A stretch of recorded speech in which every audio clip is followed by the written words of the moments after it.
कार्यकर्ताओं का, उसको लेकर क्या कुछ कहिएगा? बस हम लोग आपस में एक दूसरे से मिलने जुलने आए थे, एक दूसरे की बात को जानने आए थे, अपनी बात को रखने आए थे। मैडम, चुनावी साल है, काफी लोग इंतजार कर रहे हैं कि हिना मैडम कब अपना पत्ता खोलेगी, कुछ बोल नहीं रही है, तो क्या कुछ कहना चाहिएगा सिवान के लोगों से आज आप?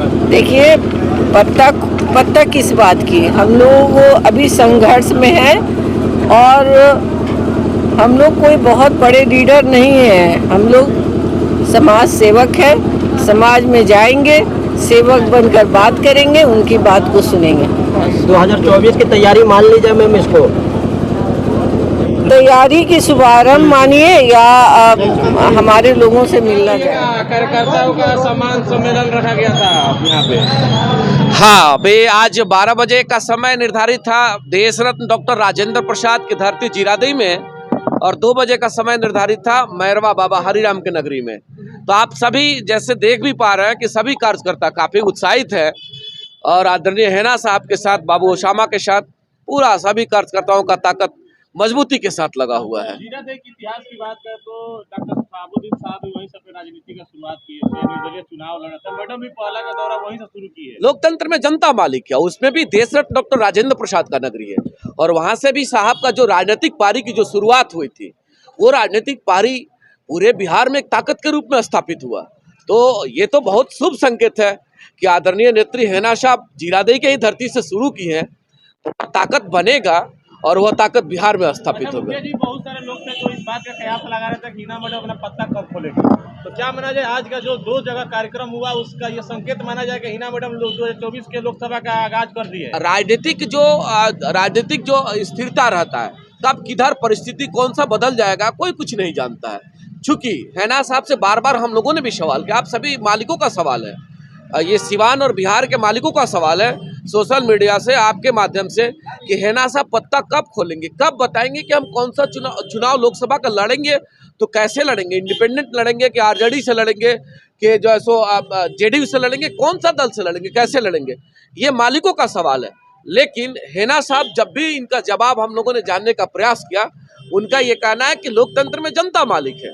तो सिवान के मालिकों का अगर ताकत, सिवान के मालिकों का मोहब्बत और प्यार अगर इंडिपेंडेंट ही हम लोगों के साथ बनेगा तो हम यहाँ से लोकसभा जीत के जाएंगे।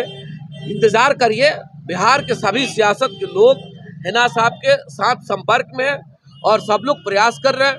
अपने लोगों से विमर्श के उपरांत 1 से 2 दिन 3 दिन का समय है, देखिएगा निश्चित तौर पर दूध का दूध और पानी का पानी। दल को लेकर मैडम कुछ नहीं बोल रही है और आरजेडी के बारे में भी कुछ नहीं बोल रही है। वो उनकी शालीनता है और यही तो ताकत है। उन्होंने कभी दल पे बहुत ये विश्वास नहीं किया कि दल के लोग हमको टिकट देंगे तो हम कल सांसद बनेंगे। उनका जो विश्वास है, जिनके पास शक्ति है उनके चरण में उनका विश्वास जुड़ा हुआ है कि सिवान के मालिकों के चरण में ही विश्वास है, सिवान के मालिकों के चरण में ही ताकत है। तो उनके लोगों का अगर साथ उनके साथ खड़ा है तो सिवान का बेहतर भविष्य बनेगा, सिवान एक विकसित सिवान बनेगा। उसी कड़ी में लोग हैं, उनको कंफ्यूजन है, ऐसा ट्रेन है, कहाँ जाना है पता नहीं चल रहा है। हाँ बिल्कुल, बहुत आपका जेन्युइन सवाल है कि लोग कंफ्यूज है कि होना क्या है, करना क्या है। हम भी कह रहे हैं कि थोड़ा सा वक्त की जरूरत है और आचार संहिता लगेगा, वही बात तो 2024 के बाद आप लोग डिसाइड करेंगे। नहीं, उसमें आचार संहिता की बात नहीं है। आचार संहिता से पहले चूंकि बातें चल रही है कि स्थिति क्या रहेगा, कहाँ जाएंगी, कैसे लड़ेंगी, उसका प्लेटफॉर्म कौन सा रहेगा, बार बार आप लोगों का यही सवाल है। और लोग भी कंफ्यूज है कि क्या होगा, इंडिपेंडेंट या दल। तो एक आध दिन में देखिएगा नदीम बाबू, निश्चित सब कुछ क्लियर हो जाएगा। जो आएगा ऐसा नहीं है कि धीरे धीरे कुछ लेट होते होते कुछ ज्यादा ही लेट हो जाए, उससे कोई फर्क नहीं पड़ता। सिवान के मालिकों पे उनको विश्वास है, तो दल टिकट दे नहीं दे, टिकट का मामला रहे नहीं रहे, सिवान से उनको चुनाव लड़ना है। इंडिपेंडेंट भी लड़ सकती है, दल से भी लोगों के अंदर टिकट देती है, धीरे धीरे कम होने लगता है।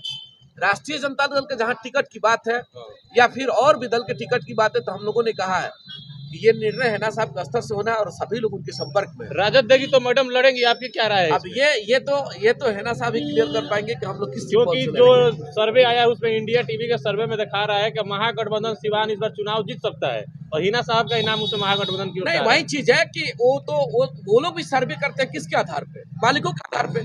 और मालिकों का सर्वे अभी जो है सिवान के मालिकों का जो सर्वे है, सिवान के मालिक जो चाहते हैं वो ये चाहते हैं कि हेना साहब यहाँ से सांसद बने। अब सांसद बने तो प्लेटफॉर्म कौन सा रहेगा, दल कौन सा रहेगा या इंडिपेंडेंट रहेगा, ये मालिकों के ऊपर डिपेंड करता है। आने दीजिए वक्त में, आने वाले समय में निश्चित तौर पर दूध का दूध पानी का पानी होगा। सिवान के मालिकों का मोहब्बत अभी आदरणीय हैना साहब के साथ जुड़ा हुआ है और वही मोहब्बत उनको लोकसभा में। आज ये कार्यक्रम को लेकर क्या अपील कीजिएगा जो भी साहब समर्थक हैं, सिवान के मालिकों से, नौजवान साथियों से, साहब के सभी साथियों से अपील करना चाहते हैं कि ये लड़ाई आपकी लड़ाई है। ये जो कार्यक्रम हो रहा है ये आप सभी के उत्साह और ताकत के बदौलत हो रहा है, तो ये आपकी लड़ाई है। उसको अपना लड़ाई समझ करके हम सभी 2024 में हैना साहब को लोकसभा भेजने का कार्य करेंगे। यही मेरा अपील, यही मेरा अनुरोध रहेगा। चलिए।